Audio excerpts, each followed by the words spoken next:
Thank you for joining us at KCTV English News. I'm Angel Kim.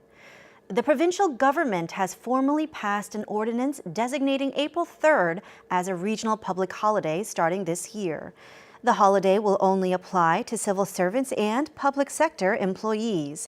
The April 3rd public holiday will be a day of tribute to the victims of the incident, and the Jeju government requests that all residents of Jeju be in remembrance of those who were affected. Lawmaker Lee Sung-gun of the Democratic Party of Korea is making efforts to persuade all members of the National Assembly to pass the amendment on the April 3rd incident special law. The lawmaker is delivering camellia flower badges and booklets about the April 3rd incident to each member, along with a letter calling for the urgent passage of the revised proposal. Lawmaker Wee also petitions for active support on the passage of the amendment, as it is crucial in restoring the honor of victims and stabilizing the livelihood of bereaved families. Lawmaker Wee has stressed that he will put in his best effort for the passage of the revision bill. The provincial government has acknowledged an additional number of approximately 5,000 people as victims and bereaved family of the April 3rd incident. The Jeju April 3rd Incident Central Committee confirmed 5,081 out of 21,000 claims for victim or relative status on Tuesday. Those newly enlisted include 4 survivors, 130 victims, and 4,951 relatives. The province will give notice to confirmed applicants and enshrine their memorial tablets at the April 3rd Peace Park before the 71st commemoration ceremony. The committee has reviewed 41% of the 21,000 claims submitted last year and forecasts to complete the review by the end of the year. Jeju Fire Station conducted a fire drill at the Lotte City Hotel Tuesday using a 70-meter refraction ladder to train for fires of high-rise buildings. The fire drill simulated a building fire and dispatched 9 fire trucks, including refraction ladder trucks, as well as 90 firefighters and police officers. The 70-meter refraction ladder truck can discharge water over 100 meters in height and were stationed at the Nohyung 119 Emergency Center. Half of the freshwater springs on the island have disappeared over the last 20 years. Most of the remaining springs are not properly managed. Mike Balfour reports.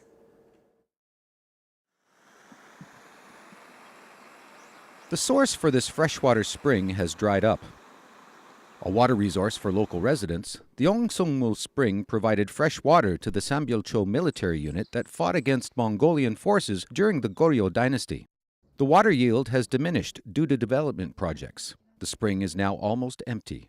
생활 용수부터 모든 물을 사용할 수 있을 만큼 수량이 풍부했었습니다. 주택이 많이 들어서고 리조트나 이런 관광 사업체들이 들어오면서 아무래도 지하수를 끌어올리는 양도 많다 보니까 영향을 받지 않았을까 싶거든요. Some springs have turned into garbage dumps. Others have been damaged due to poorly planned maintenance and have been turned into parking lots in the midst of building fever. Freshwater springs are disappearing due to various development projects and depletion of underground water. The Jeju branch of the Korean Federation for Environmental Movement surveyed springs across the island. It says that there were more than 1,000 springs in 1999. Of those, about 360 had disappeared by the end of last year. Among the remaining 661 springs, 53% have been damaged or are not properly protected. 34% of them have almost dried up, but there is no legal framework to preserve and manage them. 지금까지 용천수에 대한 어떤 가치가 알려지지 않으면서 각종 개발로 인해서 많이 사라진 상태입니다. 개발 행위가 들어오더라도 막을 수 있는 법적 그런 제도적인 것들은 없는 상태입니다. Legal grounds to protect and manage springs are needed.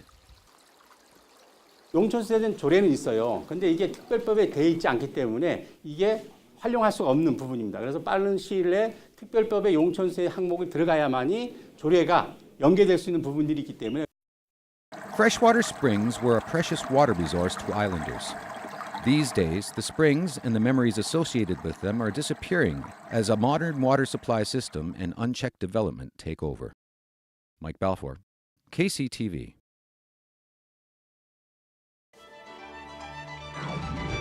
Don't miss out on a stunning photo opportunity of beautiful cherry blossom roads.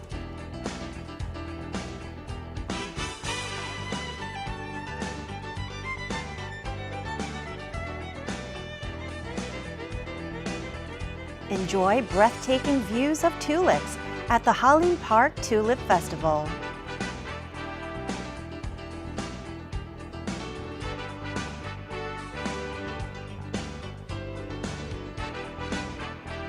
Enjoy a unique and modern take on the works of Gustav Klimt at the new Bunker de Lumière.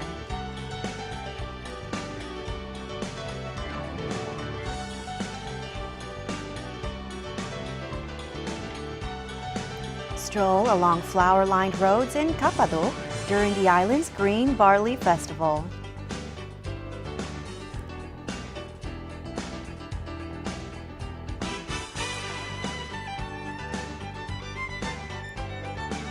Korean and international movies are being screened for free at 3 p.m. Tuesday through Saturday at the Jeju Movie Culture and Arts Center in Tapdong.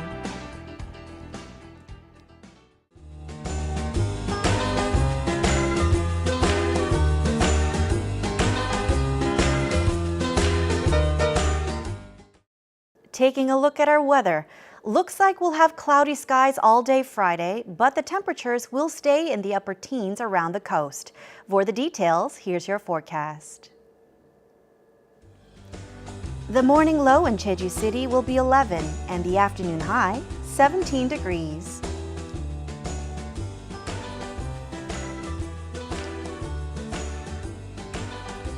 Down south in Seogwipo, temperatures will hit a low of 12 in the morning and peak at a high of 18.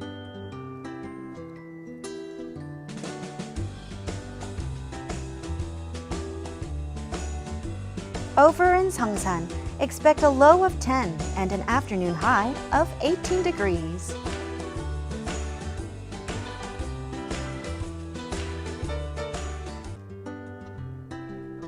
Across the island in Kosan, we'll have a low of 11 in the morning, warming up to a high of 16.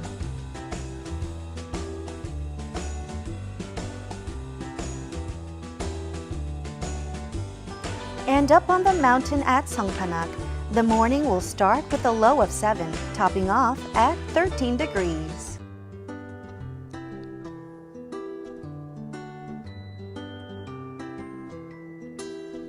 Out on the water, winds will be out of the north and northeast at a speed of 7 to 12 meters per second, with seas between 0.5 and 2 meters.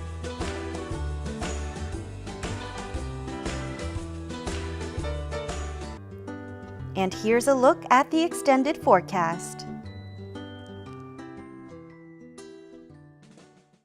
That brings us to the end of today's newscast. Thank you for joining me, and until next time, you can find us on YouTube at KCTV E! News Jeju. Take care.